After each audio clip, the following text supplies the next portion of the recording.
Okalar, kemani kattaligini tushuninglar. Yer bilan kelgan so'nggi manzil yetib keldik. Bu yer Normandiya, yer shu yerda tugab, u yog'i Tinch okeani boshlanadi, ukajonim. Okalar, biz endi ikkinchi Kia Carnival bilan ham xayrlashamiz. Bu mashinani mana Umar akaga topshiramiz. Oka, sizga ishonamiz.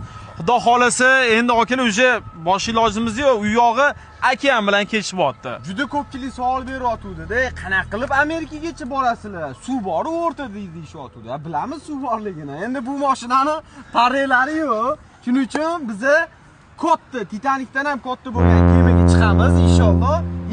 8 kun mobaynida kemada Amerika, Nyu-Yorkgacha xudo xolasa kemada boramiz. Okalar, kemani kattaligini tushuninglar. Okalar, kemani kattaligini tushunish.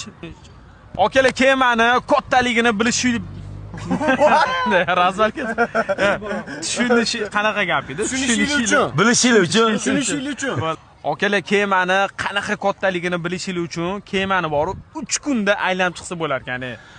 Albatta Umar akaga kattakon rahmat deymiz. Germaniyadan kelib o'zlarining mashinalarida polni bizani aylantirib yurdilar. Umar akaning kontaktlarini ham qoldiramiz. Bular bilan bilan shug'ullanishadi. Nima?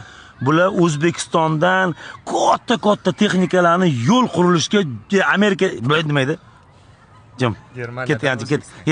Katta texnikalarda bor, sifatlisini Germaniyadan O'zbekistonga jo'natar ekan. $4 million turadi bitta mashinasini o'zi. Eng ko'p berilgan savol, Ayvash qani?